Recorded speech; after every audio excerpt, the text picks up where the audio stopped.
Amém. A paz,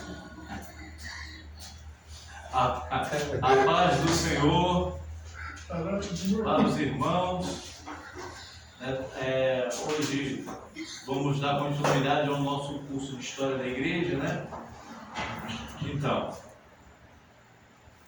nós semana passada fizemos uma introdução ao curso, né? O que estuda, permanece sobre todas. A história e a ciência do homem no tempo. E nós vimos sobre a importância da história, que é a gente conhecer mais sobre nós mesmos enquanto igreja, né? Então, pelo estudo da história, a gente vai saber por que tem tantas denominações no mundo, né? Por que nós vivemos essa fase da igreja que estamos agora, correto? Então, hoje nós ficamos de entrar no assunto sobre o Império Grego, né? Semana passada nós falamos sobre o Império de Alexandre o Grande, certo? Correto? Nós não falamos semana passada. Alexandre Grande, com cerca de 23 anos de idade, após o assassinato do seu pai, ele colocou em seu coração o intento de conquistar terras muito além da Grécia. Que Alexandre o Grande era macedônio, seu pai, Filipe II, era macedônio. E Filipe II conquistou a Grécia, a península do Peloponeso, toda aquela região ali da Grécia. A península do Peloponeso é só aquela parte ao sul, onde fica Esparta e Corinto, onde fica Caia, onde fica Sincreia. E Alexandre o Grande ele foi aluno também do filósofo Aristóteles. E aí ele saiu para conquistar o mundo. Ele tinha 5 generais, ou 4 ou 5 generais em seu poder. E ele saiu para conquistar o mundo e em apenas 10 anos ele conquistou grande parte daquilo que é hoje a Grécia, a Turquia, o Irã, até a Índia, até a fronteira com a Índia. Além de ter conquistado também toda aquela região que hoje é Israel, o Iraque, o norte da Arábia Saudita e o norte do Egito, ou seja, o norte da África, juntamente com o Egito. Só que, depois que Alexandre o Grande morreu, o seu império foi dividido entre os seus 4 generais. Por quê? Ele não deixou descendentes. Ele morreu muito jovem, aos 33 anos de idade. Os generais não aceitaram passar a autoridade para o filho, e o filho dele era praticamente um bebê na época, e ele tinha um irmão despreparado para governar. Então, após a sua morte, o seu reinado, o seu reino, se divide entre os seus 4 generais, que foi falado aqui semana passada. Só que a parte da Palestina, ela fica a princípio com o Império Egípcio. E o general de Alexandre o Grande, que ficou no comando do Egito, foi o Ptolomeu. E aí, o Ptolomeu, general de Alexandre o Grande, deu origem à dinastia Ptolomaica, que durou até a expansão do Império Romano. E a princípio ficou sob o Império Egípcio, sob o Império de Ptolomeu. Só que esses 4 generais e os seus descendentes, eles guerreavam entre si para expandir o seu império. E aí o rei, o imperador que governava sobre Síria, que é esse país que existe até hoje, fica ao norte de Israel, ele guerreava contra o Egito para tomar parte do seu território. E aí essa dinastia era a dinastia dos Seleucidas. que veio de Seleuco, que deu origem à dinastia dos Antíocos, né? E aí ele consegue tomar a região de Israel do Egito. E aí então os reis seleucidas, eles passam a governar sobre Israel. Quando chega no ano 165 a.C., acontece que sobe ao poder, aliás, no ano 160 a.C., ou antes disso, sobe ao poder o imperador Antíoco IV Epífanes. E ele tem uma campanha de helenização de Israel, que é obrigar os povos conquistados a aderirem à cultura grega. E aí acontece dentro, normalmente mais ou menos do que acontece hoje, só com uma proporção, digamos, 100 vezes maior, para não exagerar tanto, 10 vezes maior do que acontece hoje. Hoje tudo é inglês, né? Eu vou fazer uma live, né?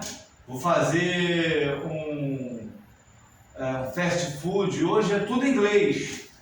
E às vezes a gente até imita a moda inglesa. Era basicamente isso que estava acontecendo em Israel naquele tempo entre os judeus. Então existiam os judeus partidários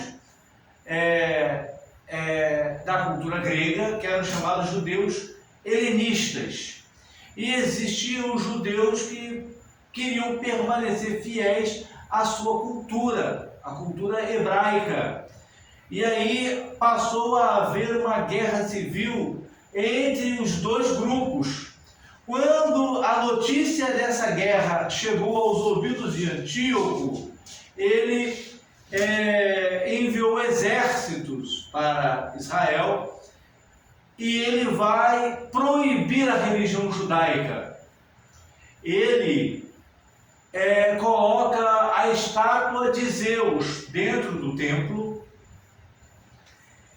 sacrifica um porco no altar do holocausto, salpica, ou borrifa o sangue do porco dentro do templo, no lugar santo e no lugar santíssimo, tornando o templo impróprio para adoração. Até que anos depois o templo vai passar por um processo de purificação e ele é dedicado. Daí vem a festa judaica da dedicação, que em hebraico é chamada de festa do Hanukkah, que é a festa das luzes, né? Então nessa festa nós acendemos um candelabro de 8 braços, ou um candelabro de 9 braços, que é a haste, né? Que é no meio, e os outros 4, porque houve milagre ali, que só tinha azeite para manter o candelabro de 7 braços aceso por um dia, mas Deus operou um milagre ali e o candelabro de 7 braços ficou aceso por 8 dias. Então daí o motivo pelo qual esse candelabro ele tem 8 braços dos lados, e cada um representa um dia, exatamente, né? E aí é interessante. Aí depois que eles fazem isso, que os gregos fazem isso, se levanta um sacerdote chamado Matatias e ele lidera uma insurreição judaica contra os gregos. E é importante que fique bem claro na mente dos irmãos que foi contra os gregos que governavam sobre a Síria. Síria começa com S, é aquele país que existe até hoje ao norte de Israel, né? Gregos porque eles praticavam e defendiam a cultura grega, mas eles nasceram, pelo menos a maior parte, uma boa parte, ali na Síria.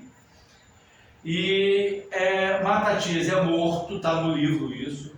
Depois o seu filho, Judas, apelidado de Macabeu. A palavra Macabeu, segundo alguns estudiosos, vem da palavra hebraica Macabi, que significa martelo. Então Judas Macabeu, ele lidera essa insurreição. Após a morte dele, o seu irmão Jonatan dá prosseguimento.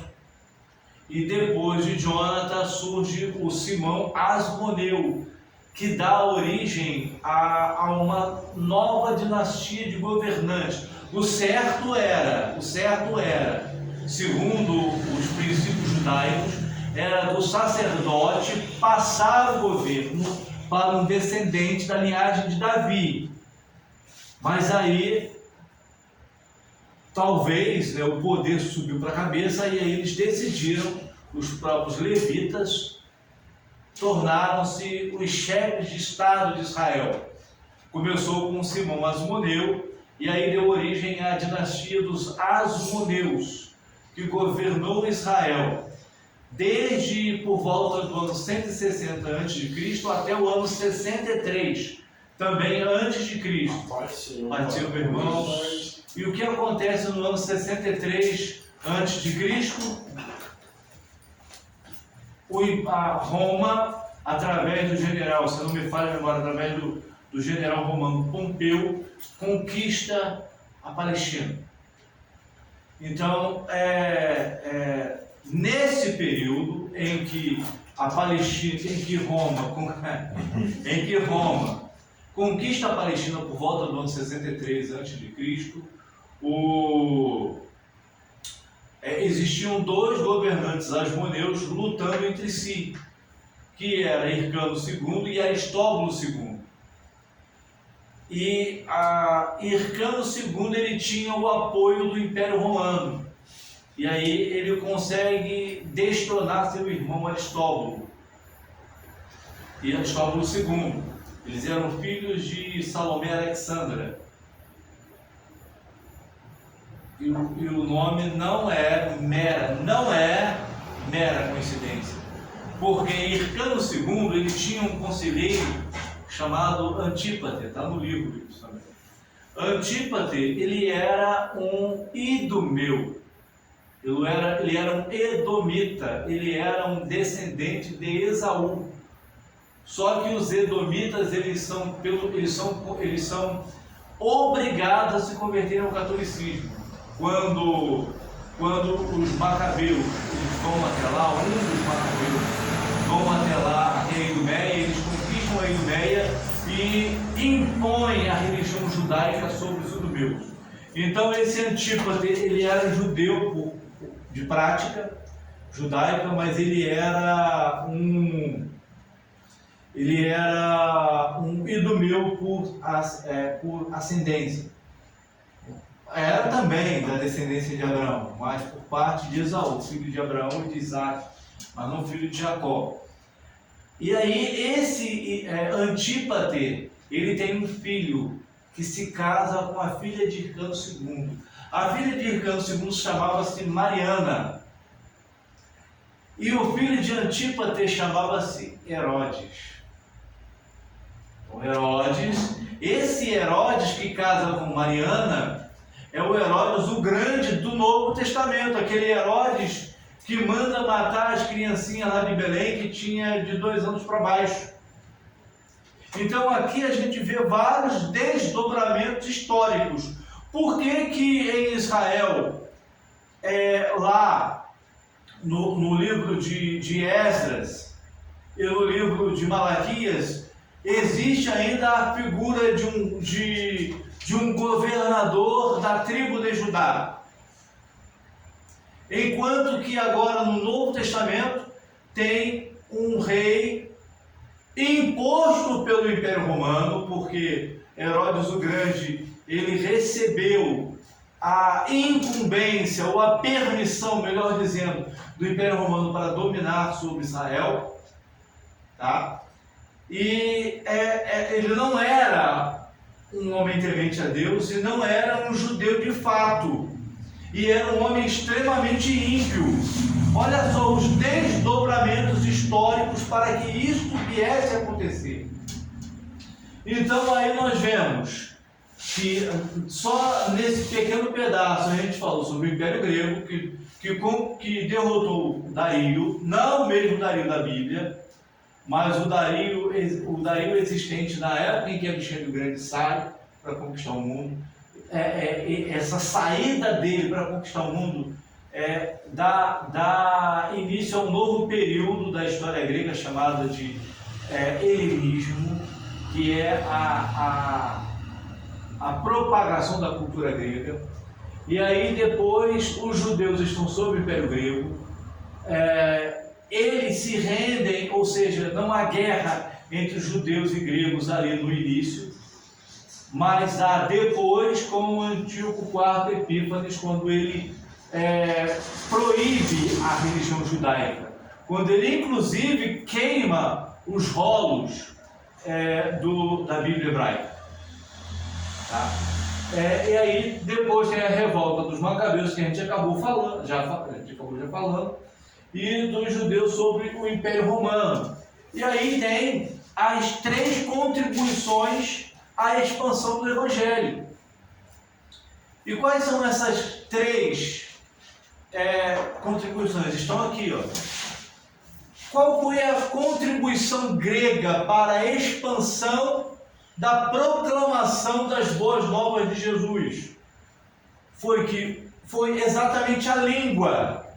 Porque quando Alexandre o Grande ele sai para governar o mundo, ele e os seus descendentes, os generais, eles impõem o grego, ou seja, não era uma opção, era uma imposição. Se fosse nos dias de hoje, todas as escolas deveriam ensinar o grego como a primeira língua e o português como uma segunda língua.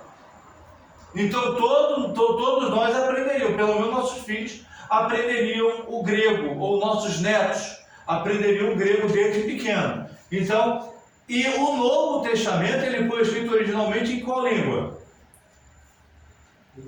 O grego, exatamente. Por quê? Porque era a língua universal. Então o Império Grego teve isso de benéfico para a expansão do Evangelho, que era o quê? Era uma língua que todos entendiam, que ia facilitar o trabalho de expansão. Por quê? Porque o Novo Testamento não precisaria ser mais traduzido para tantas línguas a princípio, porque agora, no tempo dos apóstolos, e até o ano 476 depois de Cristo, pelo menos tem, na verdade até 1453 em relação ao Oriente, as pessoas falavam uma só língua, que era o grego. O grego era a língua universal. E quando eu digo mundo, eu não estou falando mundo no sentido global, ou seja, todos os países do mundo. Eu estou falando dos lugares conquistados pelo Império Grego e também por áreas do Império Romano, porque o Império Romano acabou abraçando a cultura grega. Porque aí ocorreu, né, esse fenômeno, porque Roma conquistou o mundo militarmente falando, mas a Grécia conquistou Roma culturalmente falando. Os romanos, eles abraçaram a filosofia grega, abraçaram até certo ponto a língua grega. E eles até fizeram dos filósofos sobreviventes na época do ano da conquista da Grécia como escravos, e levaram esses filósofos para Roma para serem os professores dos filhos deles. Olha só. E a capital do Império Romano Oriental, que é a atual Istambul, capital da Turquia, era Constantinopla. Constantinopla tinha 3 características. Constantinopla era cristã, que aí já foi na época, foi depois da oficialização do cristianismo como religião do Império, que a gente já vai chegar lá. E a segunda característica é que Constantinopla era romana, por causa da administração romana. E a terceira característica era que Constantinopla era uma cidade grega, porque a língua falada em Constantinopla era o grego. Porque Constantinopla foi antes uma província grega, era a antiga cidade de Bizâncio. Daí o motivo pelo qual na história secular, quando nós falamos de Império Romano Oriental, após a queda do Império Romano Ocidental, nós falamos de Império Bizantino, porque é a parte do Império Romano que sobreviveu pós 476. Em 476 houve a queda do Império Romano Ocidental. Tá? E aí, a primeira contribuição à grega era exatamente a língua. Que aí, como o Novo Testamento foi escrito em grego, todos tiveram acesso ao grego. É como hoje quem fala inglês. Quem fala inglês hoje consegue se comunicar em todo lugar. Você vai para o Japão, mas o Japão não fala inglês. Mas você vai encontrar uma pessoa lá que fala inglês. Você vai para a Índia, você vai encontrar uma pessoa lá que fala inglês. Você vai conseguir se comunicar. E é claro, aquela pessoa vai ter que interpretar para os povos que não sabem inglês, as pessoas que não sabem inglês, o que você está falando. Mas você vai encontrar alguém lá que vai saber falar o inglês também, né? A segunda contribuição é a contribuição romana. E Roma contribuiu de que forma? Através das ruas, ou seja, das estradas romanas. Porque após a conquista do Império Romano, ali nas áreas em torno do Mar Mediterrâneo, que os romanos, a visão deles era conquistar ali, eles queriam dominar o Mar Mediterrâneo. E para eles dominarem o Mar Mediterrâneo, eles teriam que dominar toda aquela parte ali onde hoje é Portugal, Espanha, França, Turquia, Alemanha, toda aquela região ali, até o norte da África, né? E aí ele criou caminhos, não por mar, é claro, mas por terra. E não tem aquele ditado, já ouviu aquele ditado, todo caminho leva a Roma? É exatamente isso. Roma construiu estradas para quê? Para a mobilização do exército, para que no caso de insurreições, rebeliões contra o Império Romano, o Império pudesse dispensar o exército, né? Ou mandar o exército para lá, e o exército conseguiria chegar mais rápido no local. E aí essas estradas romanas acabaram se tornando as vias pelas quais os nossos cristãos, nossos irmãos que nos antecederam, puderam levar o Evangelho. O apóstolo Paulo fez uso dessas vias romanas, dessas estradas romanas. Os primeiros discípulos fizeram uso dessas estradas romanas, né? Então a segunda contribuição é o Império Romano através da estrada romana. Tudo bem, irmão? O que está acontecendo aí? Não, nada. E a terceira contribuição é a contribuição hebraica ou a contribuição judaica. Por que contribuição judaica? Porque a promessa de um Messias, de um Salvador, foi feita aos judeus. Tá? Então, desde os tempos de Moisés, os judeus esperavam um profeta semelhante a Moisés. Aquilo que lá no livro de Gênesis, capítulo de número 49, é chamado de Siló, o enviado.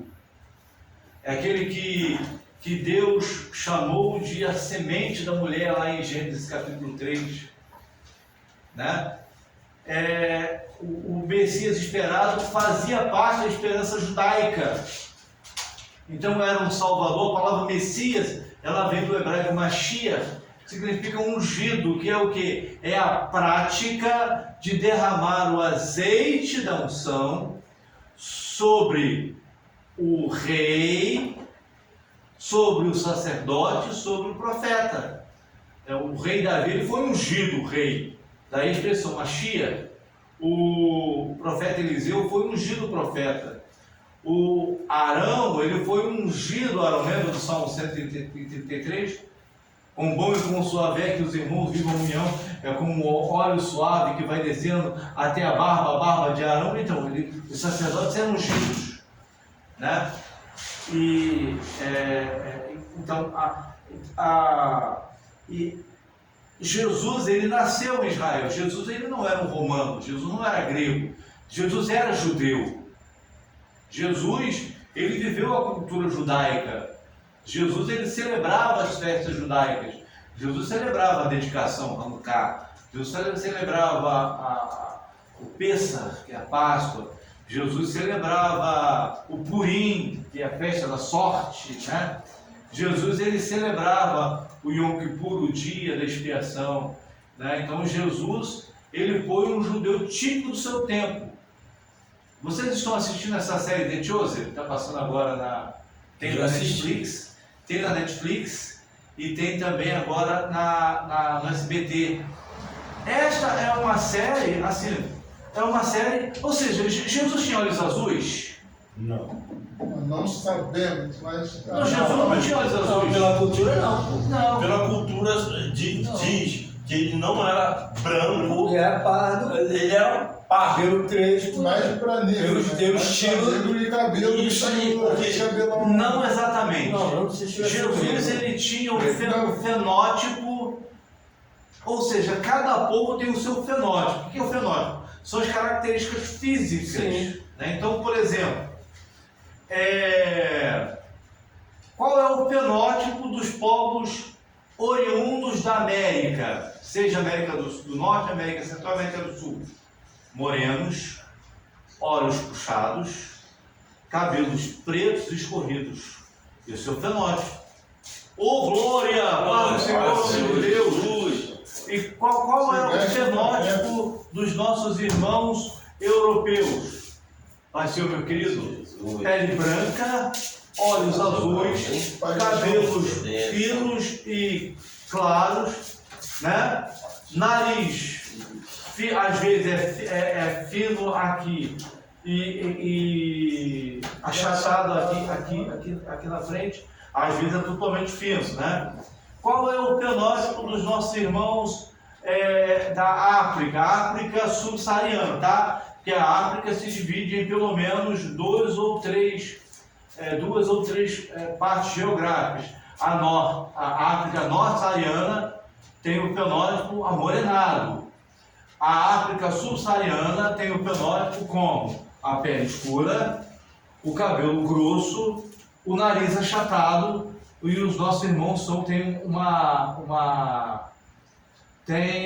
musculatura mais desenvolvida, né? Ou seja, nossos irmãos de pele escura não precisam mais malhar para ter o porte físico bonito, né? Muita coisa que Já eu tem herdei foi o nariz naturalmente. mesmo. Oi? O que eu herdei mesmo foi o nariz da nareba. Não, nem notei.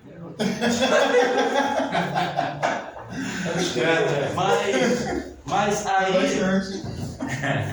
Mas qual é o fenótipo dos nossos irmãos lá no Extremo Oriente? Pele branca, Os olhos puxados. os olhos puxadinhos, cabelo liso, né? E os nossos irmãos da Mongólia, parecido com os índios, mesmo fenótipo dos índios.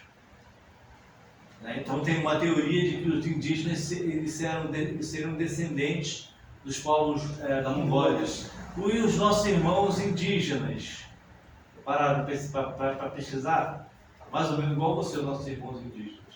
Pele morena, cabelo liso. Não, meu cabelo não é liso não, e... tem algo errado aqui. Não, tranquilo. Não, tem algo errado Tranquilo. não. Só puxados. Qual é o fenótipo dos povos do Oriente Médio? Qual é? Os olhos puxados. Não. Olhos preponderantes. O que são olhos preponderantes? Arredondados. Exatamente. Nariz arqueado. O que é nariz arqueado? O nariz deles é assim, ó. Tipo aqueles galos de briga. E aqui é fino. Comparação ruim. Aqui é fino.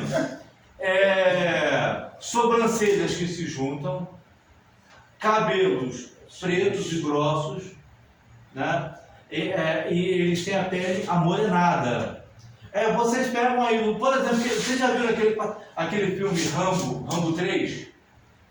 Já viu? Que é aquele filme em que Sylvester Stallone ele faz cenas no Iraque. Sim, sim. Aqueles atores ali são iraquianos. são do Oriente Médio e eles têm exatamente esse fenótipo. Qual é a importância de você ver hoje, acompanhar hoje, apenas por motivo de estudo, pode ser também por entretenimento, mas de uma forma, por estudo você vai ler ali, você vai ver com um olhar crítico, né? É porque ali você vê nessa série The Chosen um ator egípcio que tinha o fenótipo de um povo do Oriente Médio. E esse ator que interpreta Jesus na série The Chosen, ele tem exatamente essas características.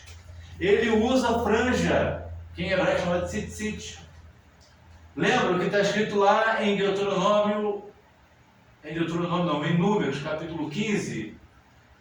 E falou o Senhor a Moisés, dizendo: diga aos filhos de Israel que ponham franjas nos cantos das vossas vestes, e no canto porás um cordão de fio azul, celeste, para que todas as vezes que vocês vejam as franjas, vocês se lembrem dos mandamentos que o Eterno vosso Deus vos dá, para os fazer cumprir todos os dias da sua vida. Jesus usa franja, né?